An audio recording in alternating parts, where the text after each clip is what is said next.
VR-marknaden är superhet och en uppstickare på den här marknaden är svenska Starbreeze. Häng med när vi tar en pratstund med de ansvariga här på plats på IFA 2016. Nordic Hardware och prisjaktsbevakning av IFA 2016 presenteras i samarbete med Toshiba och LG. Right, we're here after the Acer press conference at IFA and I'm here with Emmanuel from Starbreeze. Hi Emmanuel. Hi, how are you? I'm fine, how are you? Pretty good. I can imagine. Can you tell us a bit more about yourself and what you do here with Starbreeze and of course here at the Acer press conference? Sure, so I'm Emmanuel Marquez and I'm the CTO of Starbreeze, so I basically will review every technology that's used inside the studio, including of course StarVR, and this is what we are here today because we have been partnership with Acer actually to be able to manufacture StarVR, and we are showing the first version of StarVR manufactured by Acer and also announcing our first shipping. Exactly, and you actually have it on display here, and I had the chance to try it out a few minutes here. It was actually a 360 movie, yes. And of course one of the main things with the StarVR headset compared to the competitors on the consumer market today is that you have much wider field of view. But can you run us through the key features of the StarVR headset? Yeah, so StarVR is, as you said, large field of view, which means 210 degrees, so that's the first step. It's easier to immerse, you have less to move your head actually to enjoy it. So that was the first feature. The second one is like we also have 5K pixel in total, so that gives you like a way better resolution. And we also have a system of lens that obviously allows a large field of view, but also try to reduce at the minimum possible the screen door effects actually that you could get in a headset.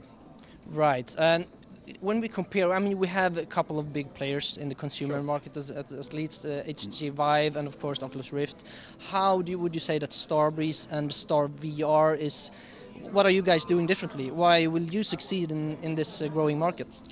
Well, I think we are targeting a different kind of market, which is more premium and more business related and locally based entertainment. And I think we build a headset actually for the image quality, something that is more IMAX VR kind of. So that's really where we make our differences. So we try to push the boundaries of everything on the lens, on the screen, on the resolution, on the speed we could run, and all those things together make a very desirable headset. Not forgetting that we partnership with Tobii also to add like eye tracking possibilities and all those kind of things. Right, that's actually a good point. We've been trying out the new Tobii products here as well, Yeah. and of course that's a Swedish brand as well, so we're proud of that. When will we see Tobii integrated in? Will we see it at the IMAX products, for example? Will we see it at consumer level? So it's gonna come on our way. I don't have an exact date, but it's moving on the right way, and pretty soon I will say, yeah. Do you have any specific examples how eye tracking could actually be beneficial for a VR experience? Sure, we have three folds that we are trying to address with eye tracking. The first one is a comfort one because we would like to auto IPD, you know, the distance between your eyes. So everyone has the same experience in terms of distortion and quality of vision. And that's very important when you do something for like the IMAX VR Center because you have tons of people getting in. So it needs to be as automatic as possible. That's the first fold. The second one, which is not pretty desirable too, is the 4VR rendering, so we could reduce the amount of GPU we use. So that's also pretty good, especially when we get this kind of resolution.